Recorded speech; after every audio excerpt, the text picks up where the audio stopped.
आज की वीडियो का टॉपिक है क्रेडिट कार्ड्स।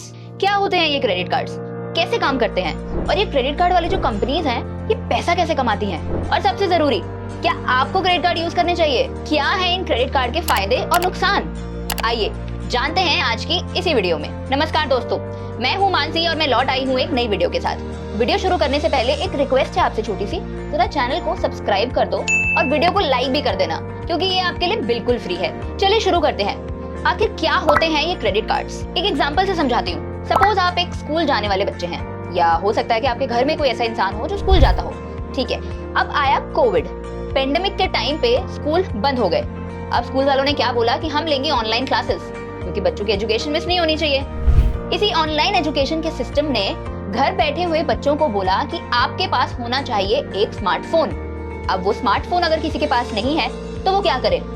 अरे भाई, अपने बैंक अकाउंट से पैसे निकलवाए और फोन खरीद ले। अब किसी के पास बैंक अकाउंट में पैसे ही ना हो फिर वो क्या करे? तो वो अपने पेरेंट्स को जाके बोलेगा कि मुझे एक नया स्मार्टफोन दिला दो। अब पेरेंट्स बोले कि यार हमारे पास तो पैसे अभी कुछ 2-4 दिन बाद आएंगे या एक हफ्ते बाद आएंगे, लेकिन फोन तो हमें कल ही चाहिए। अब क्या करें? तो यहाँ काम आता है ये क्रेडिट कार्ड, जिससे आप इंस्टेंटली शॉप पे जाके अपना सामान परचेज कर लेते हैं। लेकिन अब कोई भी चीज फ्री में तो नहीं आती, तो यहाँ क्रेडिट कार्ड के साथ साथ बैंक करता है आपकी हेल्प, जो आपके बिहाफ पर उस कंपनी को पैसा पे कर देता है जहाँ से आपने फोन लिया।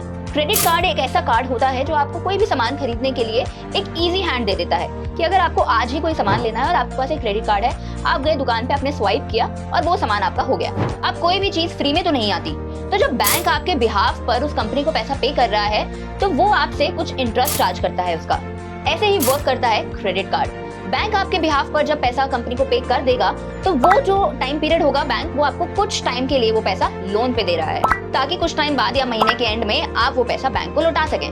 जनरली हम लोग क्या करते हैं, अगर हमारे पास बैंक अकाउंट में पैसा है तो हम सीधा अपना कैश विड्रॉ करवाते हैं एटीएम से और अपना पेमेंट कर देते हैं। इसमें यूज होता है डेबिट कार्ड, जो डायरेक्टली हमारे बैंक से लिंक होता है कि जिसमें हमने परचेज किया तो डायरेक्टली हमारे बैंक से पैसे कट जाते हैं इंस्टेंटली। लेकिन क्रेडिट कार्ड में ऐसा नहीं होता।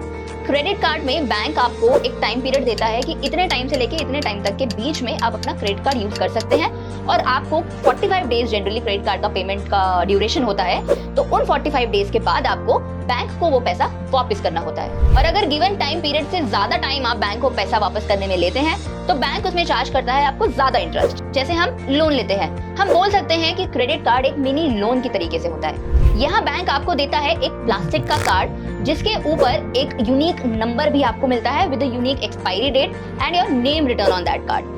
अब इस कार्ड से पेमेंट कैसे होती है? अब इंडिया में कुछ फेमस कंपनीज हैं जो बैंक्स की मदद करती हैं इस पूरे पेमेंट प्रोसेस में, जैसे वीजा, मास्टर कार्ड या अमेरिकन एक्सप्रेस। ये बेसिकली एक बैकएंड इंफ्रास्ट्रक्चर प्रोवाइड करती हैं क्रेडिट कार्ड ट्रांजैक्शंस को स्मूथली रन करने के लिए। अब आप ये मत समझना कि जो क्रेडिट कार्ड बैंक आपको देता है वो वीजा और मास्टर कार्ड से ही रिलेटेड होता है। नहीं, वीजा और मास्टर कार्ड एक अलग कंपनी है, और जो बैंक आपको अपना क्रेडिट कार्ड दे रहा है, किसी भी बैंक का, वो एक्सिस बैंक का हो सकता है, एचडीएफसी का हो सकता है, एसबीआई का हो सकता है, वो एक अलग एंटिटी होता है। वीजा और मास्टर कार्ड जैसी कंपनीज जो होती हैं वो सिर्फ पेमेंट प्रोसेसिंग के पूरे प्रोसेस में हेल्प करती हैं।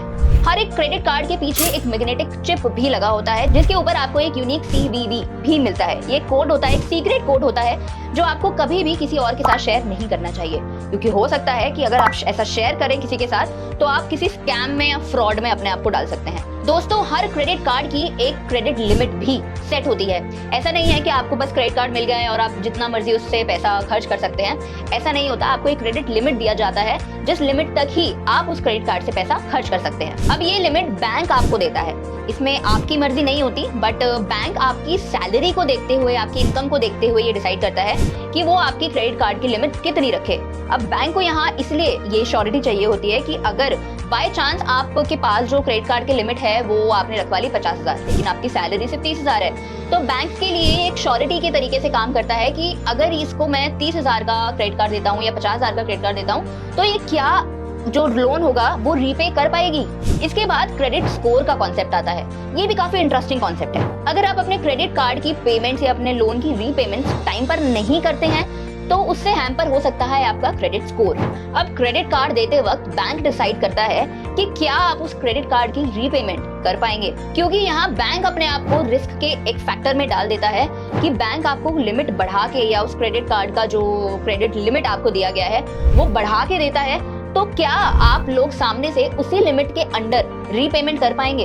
अब ये क्रेडिट स्कोर की जो रेंज है ये 300 से लेके 900 के बीच में फिक्स की गई है।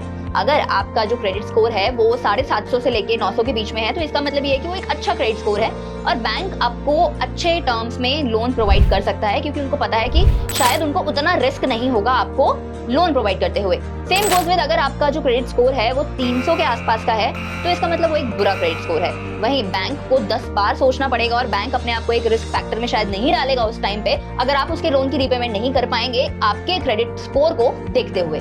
चलिए अब कुछ फायदे समझ लेते हैं। आपको क्रेडिट कार्ड यूज करने से क्या फायदा हो सकता है? अगर आपको कुछ अभी तुरंत खरीदना है लेकिन पैसे उसके एंड ऑफ द मंथ में पे करने हैं तो क्रेडिट कार्ड एक अच्छी चीज है। क्रेडिट कार्ड की मदद से अब अपने इमीडिएट एक्सपेंसेस कर सकते हैं। क्रेडिट कार्ड का एडवांटेज डेबिट कार्ड के कंपैरेटिवली भी होता है, क्योंकि डेबिट कार्ड में थोड़ा ज्यादा रिस्क हो सकता है कंपैरेटिवली टू क्रेडिट कार्ड। अब मान लीजिए कि आप किसी फ्रॉड का शिकार हो गए हैं और वहां पे आपका डेबिट कार्ड यूज हुआ है तो वो आपके डायरेक्टली बैंक अकाउंट से पैसे निकलवा लेते हैं। जो भी फ्रॉड्स होते हैं या स्कैमर्स होते हैं वो डायरेक्टली डेबिट कार्ड के केस में आपके बैंक अकाउंट से पैसे निकलवा लेते हैं, लेकिन क्रेडिट कार्ड के केस में ऐसा नहीं होता है क्योंकि वो आपके बैंक अकाउंट से लिंक नहीं होता है। यहाँ फ्रॉड के टाइम पर क्रेडिट कार्ड के केस में आपको थोड़ा समय मिल जाता है। अगर आपको पता चलता है कि आपके पास एक फ्रॉड हो गया है, आपके साथ कोई स्कैम आपके साथ कर गया है क्रेडिट कार्ड को यूज करते हुए, तो आपको एक टाइम पीरियड मिल जाता है कि हाँ आप उस टाइम पीरियड में जाके या तो बैंक में कंप्लेन कर सकते हैं या साइबर सिक्योरिटी में कंप्लेन कर सकते हैं। और यहाँ जानने वाली बात ये है कि अगर सपोज आपके साथ कोई फ्रॉड हो गया है क्रेडिट कार्ड के केस में तो ये आपकी लायबिलिटी नहीं होगी अगर आप 3 दिन के अंदर बैंक को इन्फॉर्म कर दें कि हाँ आप किसी फ्रॉड का शिकार हुए हैं। तो यहाँ पे हो सकता है कि बैंक आपका वो रिस्क अपने ऊपर ले ले। एक और बहुत मजेदार बात जो क्रेडिट कार्ड यूज करते हुए एक्सपीरियंस करते हैं लोग, वो होती है रिवॉर्ड्स की। कि आप जितना क्रेडिट कार्ड यूज करते हैं बैंक वाले आपको उतने ही रिवॉर्ड पॉइंट्स देते हैं जिनको आप बाद में फ्यूचर में किसी भी अपने एक्स्ट्रा एक्सपेंस में यूज कर सकते हैं। रिवॉर्ड्स के बदले किसी किसी को तो कैश बैक्स के भी काफी ऑफर मिलते हैं। अब फायदों की बात की है तो जरा नुकसान भी जान लेते हैं। कभी कभी क्या होता है कि हो सकता है ऐसे केसेस भी आ जाएं सामने कि आप अपना क्रेडिट कार्ड इतना यूज कर लें कि आप उसका रीपेमेंट ही ना कर पाएं। क्रेडिट कार्ड्स में कुछ छुपे हुए एक्स्ट्रा चार्जेस और फीस भी होते हैं। अब ये कैसे पता लगाया जाए कि कौन सा क्रेडिट कार्ड सही है? इसके लिए आपको 3 चीजों का ध्यान रखना चाहिए। पहली, कि कौन सा बैंक आपको क्रेडिट कार्ड इशू कर रहा है। फिर क्या उसका कोई रिवॉर्ड पॉइंट सिस्टम भी है। बैंक कौन सी एक्स्ट्रा फीस आपसे चार्ज कर रहा है क्रेडिट कार्ड इशू करते टाइम। इन बातों का ध्यान रखना बहुत जरूरी है।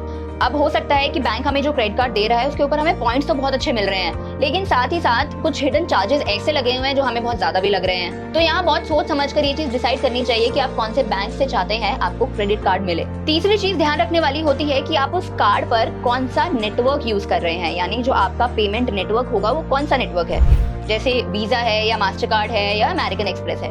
अब तो वैसे भी बहुत सारे पेमेंट नेटवर्क्स वाली कंपनीज आ गई हैं। Visa, master card, American express के साथ साथ डायनर्स क्लब भी है, रुपे भी है, जो काफी फेमस हो रहा है। इंडिया में रुपे को काफी बढ़ावा दिया जा रहा है क्योंकि एक तो पहली चीज कि ये इंडियन ही है और इसके ऊपर भी बहुत सारे ऐसे रुपे कार्ड्स हैं जिनके काफी फायदे लोगों को मिल रहे हैं। एक तो इसमें कैशबैक भी बहुत अच्छे मिलते हैं रुपे कार्ड्स में। फिर एक और चीज आती है रुपे कार्ड्स का जो फायदा होता है कि रुपे कार्ड्स डायरेक्टली अब यूपीआई से लिंक्ड भी हो जाते हैं। चलिए अब जानते हैं कि ये बैंक्स हैं जो ये क्रेडिट कार्ड से कैसे पैसे कमाते हैं। अब बैंक के पर्सपेक्टिव से समझेंगे। सबसे सिंपल तरीका जो बैंक्स के लिए होता है वो ये होता है कि वो एक एनुअल फी क्रेडिट कार्ड पर चार्ज करते हैं। और कुछ क्रेडिट कार्ड तो ऐसे भी हैं जिनको यूज करने के लिए आपको ईयरली पेमेंट्स करनी पड़ती हैं और अगर आप टाइम से पेमेंट नहीं करते हैं तो उसके ऊपर आपको लेट फी चार्ज भी लगता है। अगर आप चाहते हैं अपने क्रेडिट कार्ड से पैसा विड्रॉ करना, उसके ऊपर भी आपको एक्स्ट्रा फी लगती है, 2 से 3% का चार्ज लगता है। ये भी बैंक टू बैंक वेरी कर सकता है और हम में से ऐसे बहुत सारे लोग होते हैं जो शायद अपनी ही छोटी मोटी गलतियों के कारण इस लेट फी के या फिर इस एक्स्ट्रा चार्ज के शिकार हो जाते हैं।